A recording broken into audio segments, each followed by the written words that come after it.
Welcome. Thanks for tuning in.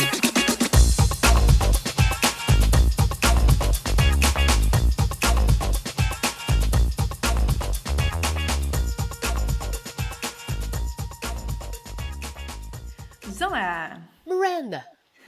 Today, in our podcast, we talk about the top 5 CHRO benefits and behaviors for a successful CX transformation. Yes, that's a nice long title. All right, let's start with why this podcast. Yeah, so this is, I think, the third one, or maybe the fourth one in our series on, C-level and CX transformation. And as we mentioned, it's a bit of a double goal of this series, right? One is if you're a CHRO listening, that you get super tangible tips on what you can do to facilitate, but also why it would be relevant to you.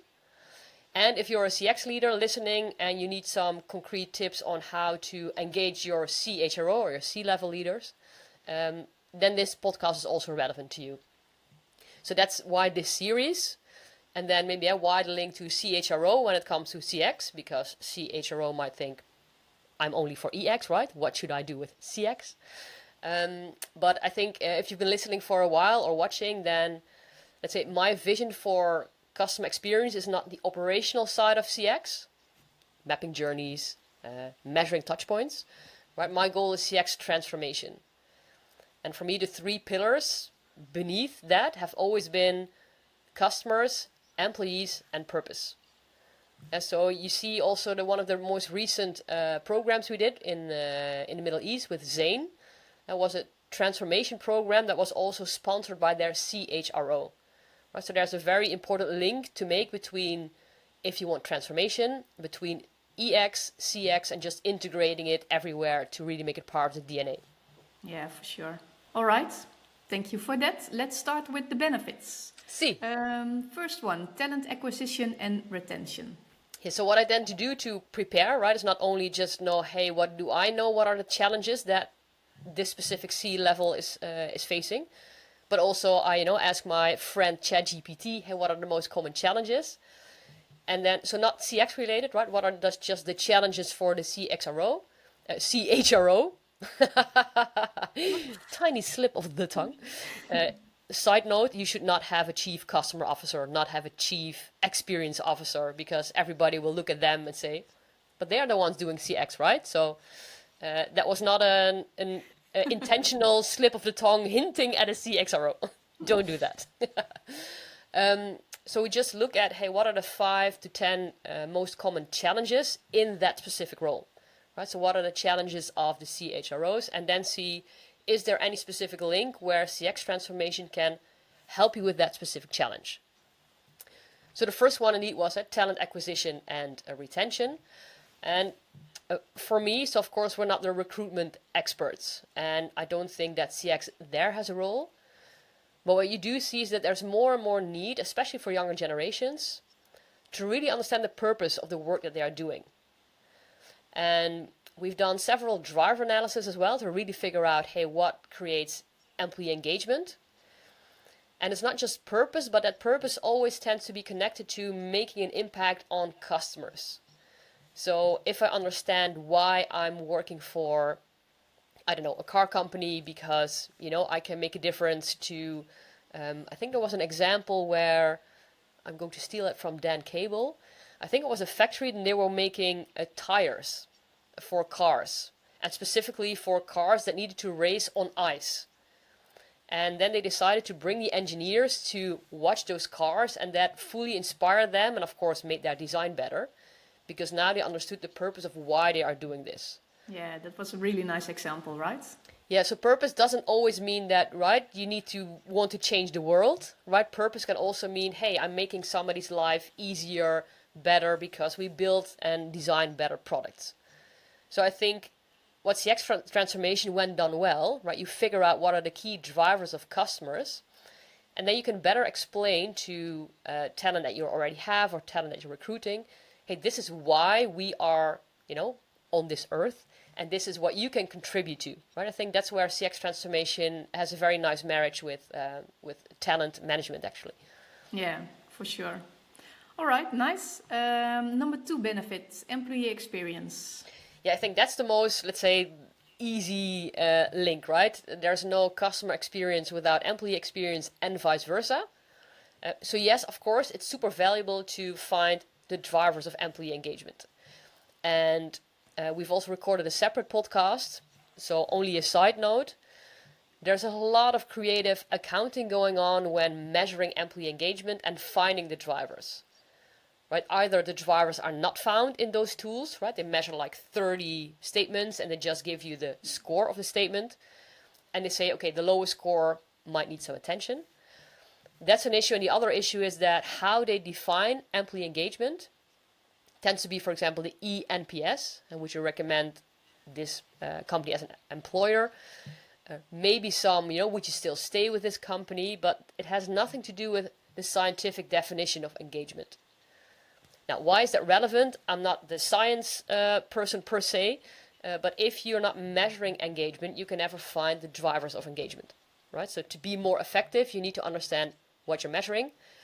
For more details, listen to, I think the name of the podcast is The Drivers of Employee Experience. Yeah. So yes, find the drivers. Yes, map the employee journey, super relevant. But I think what's a bit underestimated is so how we design CX transformation programs. The experience of employees is always part of our design already. And so even if you would not even map the employee journey, or even if you would not find the drivers, everything we do is, because we are focusing on customers, employee, and purpose, is to really enhance their energy, enhance their purpose by making it really tangible how they can contribute to finding the biggest drivers. For example, we do a quiz for them to understand, hey, what are the key drivers? That often tends to be the human aspect.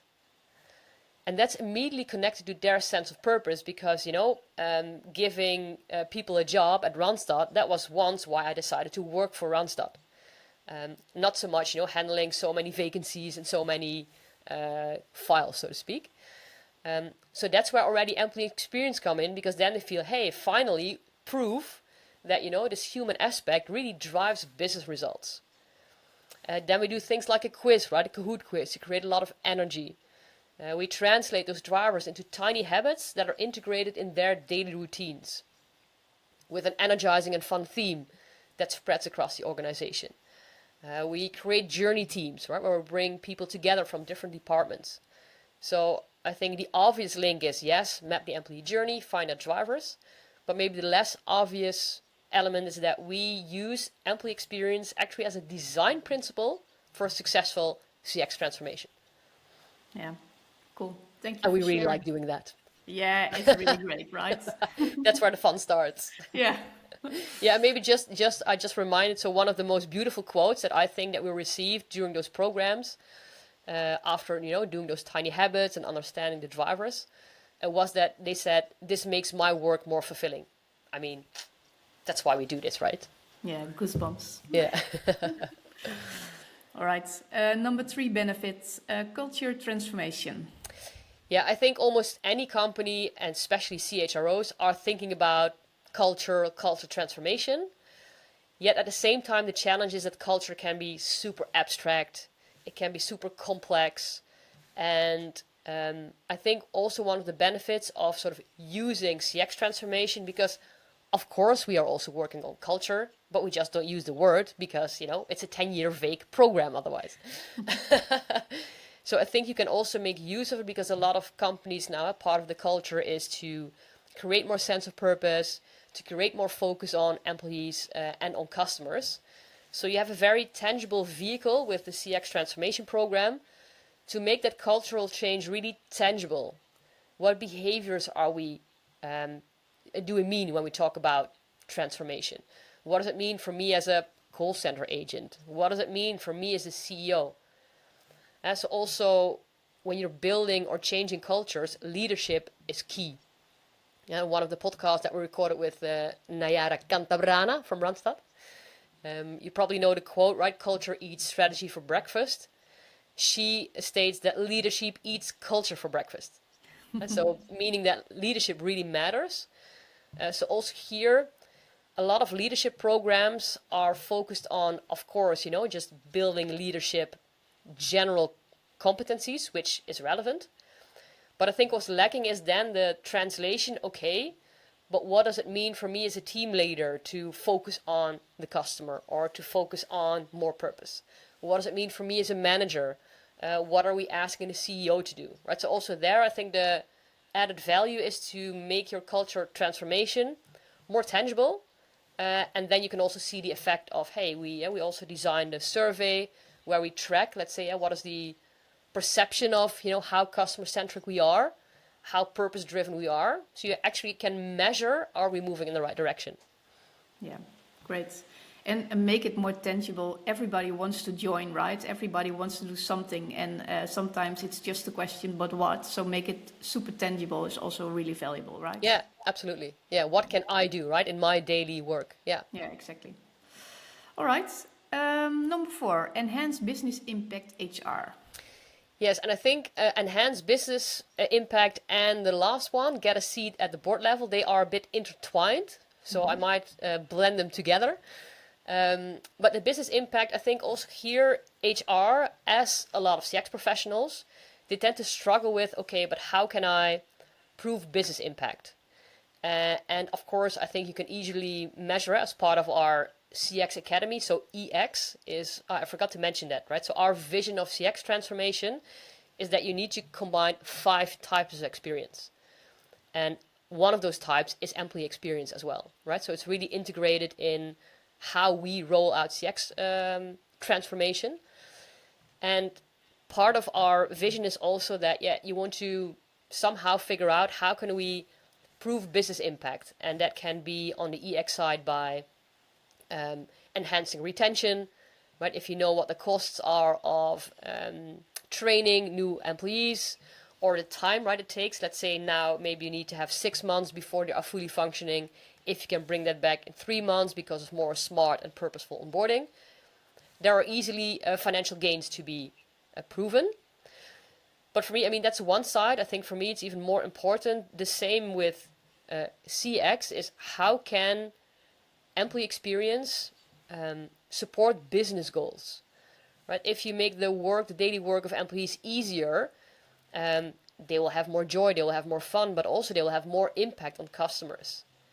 If they feel they have more impact on customers, that again enhances their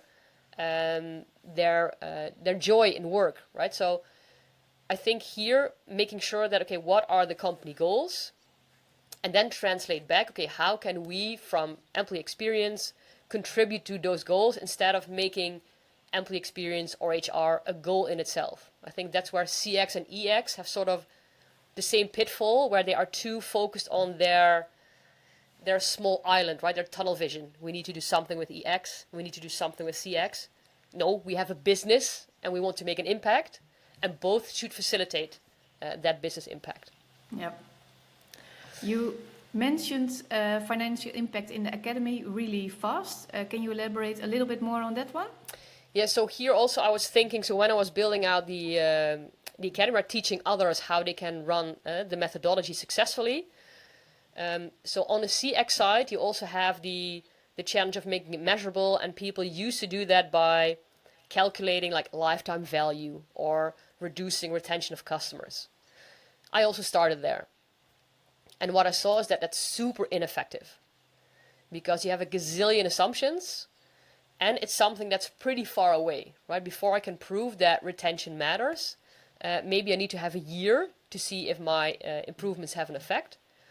So I switched to how do I make a business case by using all the contacts that are generated by customers. So how many calls, how many complaints, times what does a call cost, what does a complaint cost?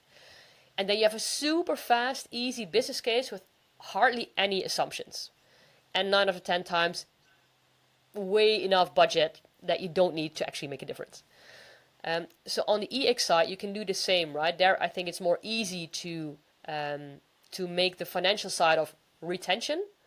You can calculate the training, right? The cost of education, training, and the time until they are effective.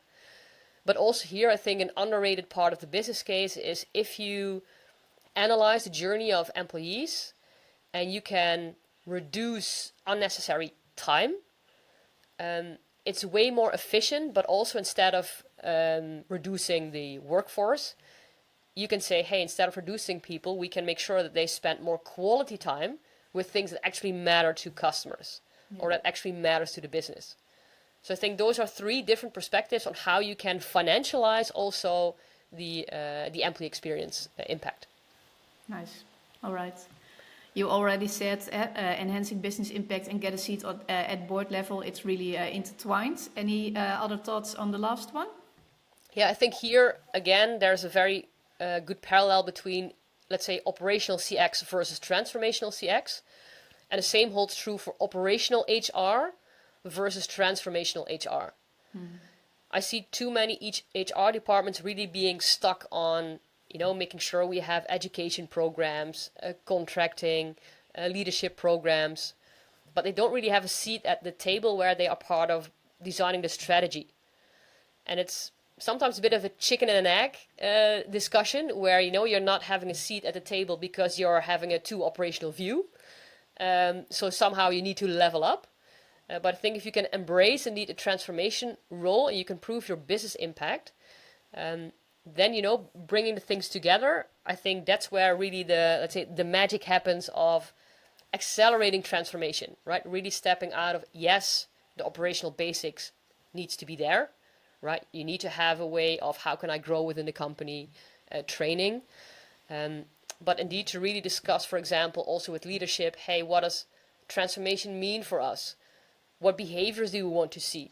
When is it successful, right? How can we really make business impact with HR as well? I think that's also needed to level up the HR game. Nice. And the behaviors is a nice bridge to the next part of this podcast because we covered the most important benefits. Let's have a look at the behaviors and start with integrate in leadership development. Yeah, so the behaviors, we mean what are indeed behaviors, concrete things that you as a CHRO can do to facilitate successful CX transformation, or things that you, if you're listening as a CX leader, can ask your CHRO to play an active role in. Yeah, and leadership development, as we just mentioned, right? Yes, culture plays a role, but without leadership that moves in the right direction, it's really hard to change any culture. And what I tend to see is that, as I mentioned, yes, there are leadership programs, and you can do two things. I think it's too challenging to say, okay, let's say you have a Harvard leadership program that you send everybody to. I think then it's challenged to say, okay, let's change elements in that Harvard leadership training. I think that what's more valuable is two things: to do sort of a follow-up, so when they return or before they go, right, to give them sort of a perspective saying, hey, remember, these are the business goals, these are some behaviors that we want to achieve. Take that with you to the leadership training and then come back with insights. Okay, how are you actually going to do that? I think that's a really valuable thing to do. But also make sure that it's not just a one-off, right? It's not just, okay, I have a leadership training and then it stops. So how do you coach leaders? How do you, for example, also ask them, one of the ideas that we are working on, working with organizations that want to do successful CX transformation, is let's do an assessment, right? So often the focus is on let's figure out how customer-centric the employees feel that the organization is and what are some barriers. But I think it's maybe even more powerful, or maybe we need to do both, where you do an assessment for the different levels, right? Team leader, manager, director, C-level. And you ask them, okay, how much do you even know about what matters to customers? How are you integrating it? Do you even know what things you can do, right? So what do they need to actually play an active role in this transformation? I think too often we think, well, it's obvious, just, enhance the satisfaction of, I'm just making it up, right? Enhance the satisfaction. We want employees to be more customer-centric, sort of good luck. Okay, but then I have no idea as a team leader, am I doing the things well already? Do I need to change things? What can I add? So I think make it super tangible and make it a continuous thing, right? You can, for example, every quarter or 6 months, reassess that and see, hey, are they feeling that they are better facilitated? I think that's a really valuable thing to do. And it connects to what you said earlier, right? Make sure CX is not just for one person, but everyone in the organization is working on CX. Yeah, and I think definitely if you connect it back again to, for us, CX is not a goal in itself, it's a means to an end, right? Our goal is to create this human-centric culture, and that human-centric culture that needs a focus on customers, employees, and purpose. And so also looking at purpose in leadership development. Okay, what does that mean? Not only what's the personal purpose of the leader, I think it's really valuable to facilitate that process, but also what kind of conversations can they have with their team to either let them discover their purpose, but also, okay, if we discover that purpose, how can we, I don't know, on a monthly basis, connect back and say, hey, Zanna, last week, when did you have a nice example where you really felt this purpose, right? That's how tangible I think we need to make it to really make it come alive. Yeah, nice. All right. Number 2, from the behaviors, integrate in performance metrics. Yes, so right, let's say the obvious thing is always, if you want people to be more customer centric, but you're steering them on a lot of operational efficiency KPIs, then you should not be very surprised that maybe they're not really focusing on the customer. And the super simple example is always call center agents, right? So they are talking to customers all the time. One of the key metrics is still the average handling time. While there have been several experiments where even if you let go of average handling time, because then the fear is people start talking for 10 minutes, well, that didn't happen if you give the right guidance. But also I think when you look at, for example, having the right conversation, having a customer-friendly conversation, that will help you prevent follow-up calls or follow-up complaints. So just balance. I'm not a fan of saying, right, everything should be focused on the customer.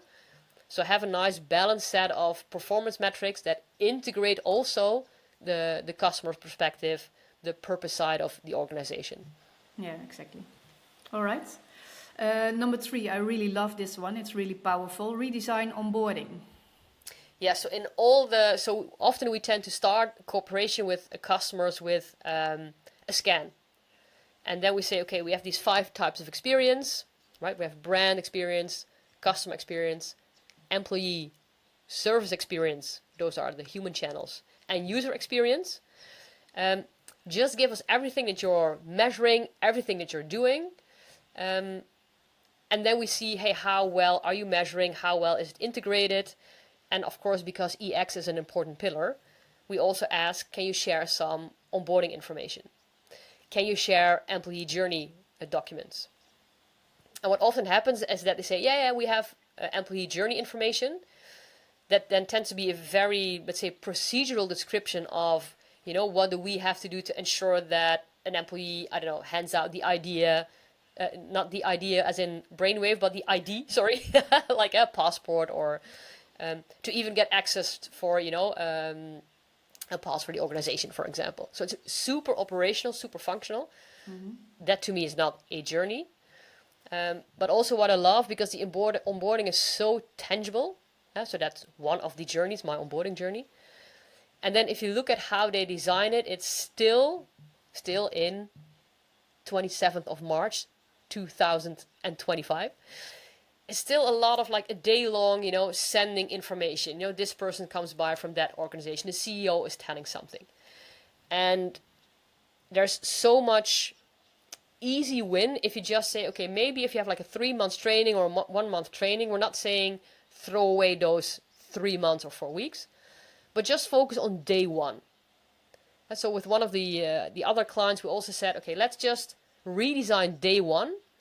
Because what's the goal? And also here we're building on behavioral science and the work of Dan Cable, where they've proven that just, for example, by replacing or adding one super simple exercise around something called the best self, where in the introduction round you ask people, hey, just think back when was a moment you were really proud of something that you did.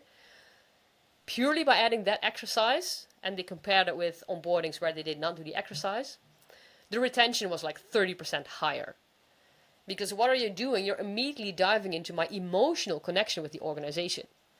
right? I can find like, the presentation on the org chart, online. That's not super inspiring. But sharing with my new colleagues, hey, what really makes me tick, what really energizes me.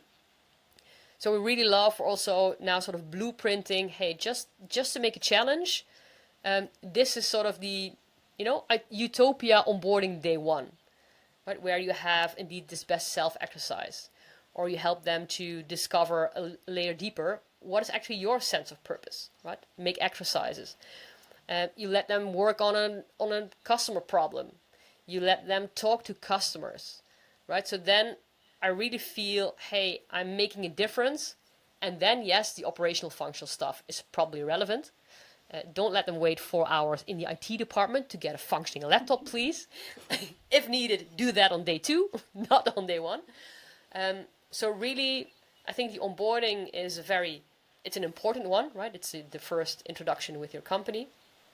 But it's also a very tangible moment that you can really design, and you can just test, right? You can test what the impact is of the different ways. So yeah, I'm also a fan of onboarding and just, challenging a bit out of the box. And it's nice to see the team, because so what we do then also in such a workshop is that we combine people from HR with people from the operations, and then employees who have recently done already the onboarding. And then you see that it's sometimes really challenging, especially for the HR colleagues, to think out of the, yes, but we need to make sure that we get their passport because they do need to get X, Y, Z. And then I challenge them, okay, is that really necessary on day 1? Maybe not. Okay. And so to really step out of the, let's say, the organizational system and just place yourself in the shoes of a new employee and to really get this emotional connection activated. I think that's a really cool pilot and exercise to do. Yeah, really. And the stories that have been shared asking this question on the onboarding day are really, really nice, right? Yeah, goosebumps guaranteed. Yeah. All right. Nice bridge to the next one, the fourth behavior change with tiny habits. We already discussed it a little bit. Yeah, so indeed, a culture, of course, tends to be connected to behaviors, or it means, right, you can see and feel the culture. It's expressed in behaviors. And that can also be super abstract and complex. There's a lot of behavioral science theory. And one of the things, I think I've been reading, 14 or 15 books on behavioral science. And for me, I think 2 things really resonated with me. One is that all those books mention the importance of playfulness. Create energy, create fun when you're doing any kind of transformation. I think that's overlooked way too many times. So that's one of our core design principles with everything we do. But also but how do I make that really tangible? And that's where tiny habits come in.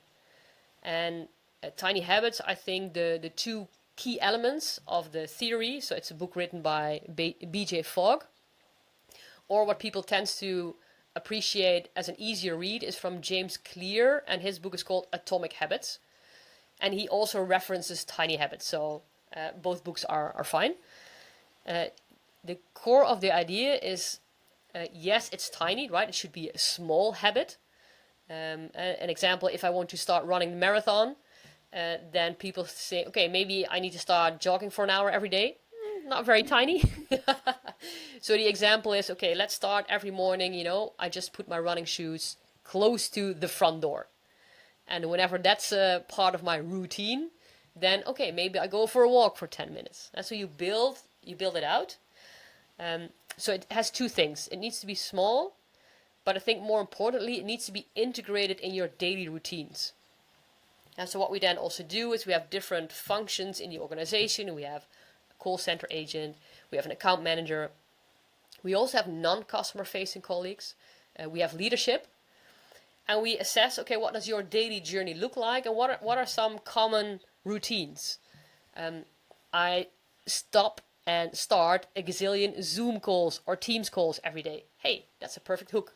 Whenever I press on the button to join a Teams call, I think for 2 seconds, hey, how do I want my colleagues in this call to feel, right? Because another beautiful quote that I'm a very big fan of is, side note, is that people will forget what you said, they forget what you did, but they will always remember how you made them feel.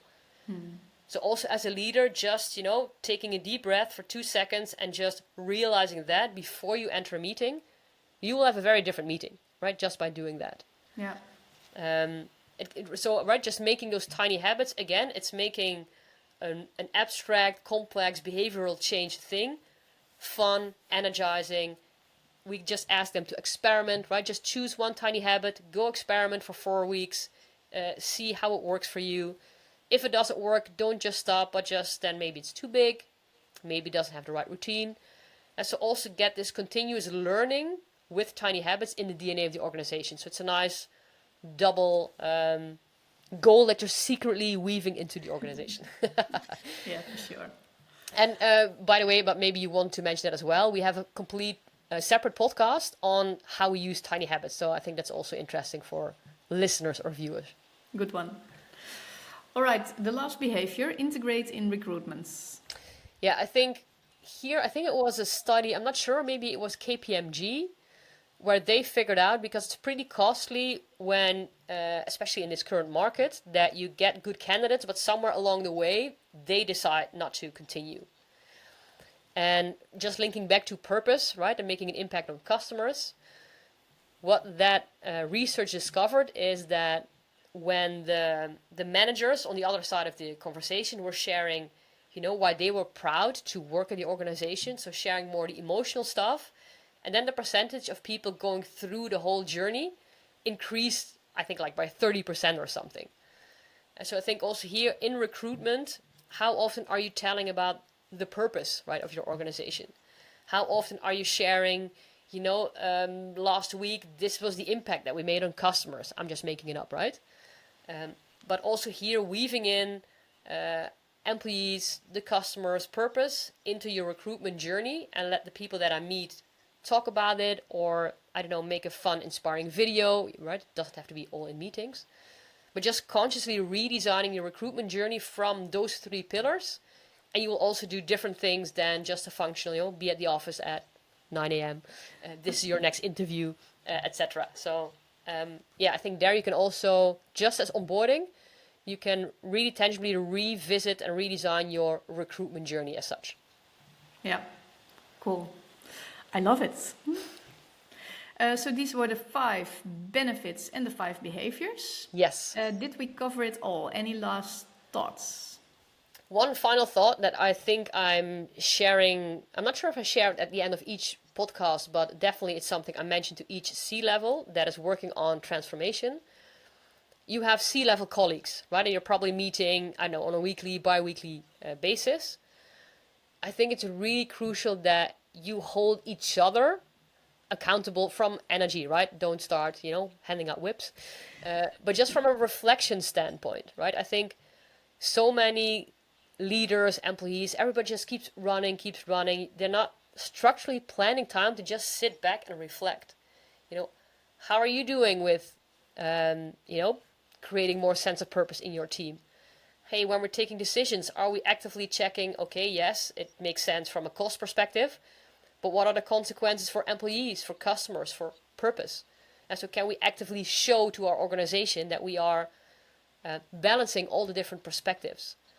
And so I think it's really helpful if, in this case, you as a CHRO also just have an active role to challenge and ask your fellow C-level colleagues, hey, how are you doing? What do you need? Are we facilitating you well enough? Right? That can also be a challenge. Is it tangible enough, what we are asking you to do?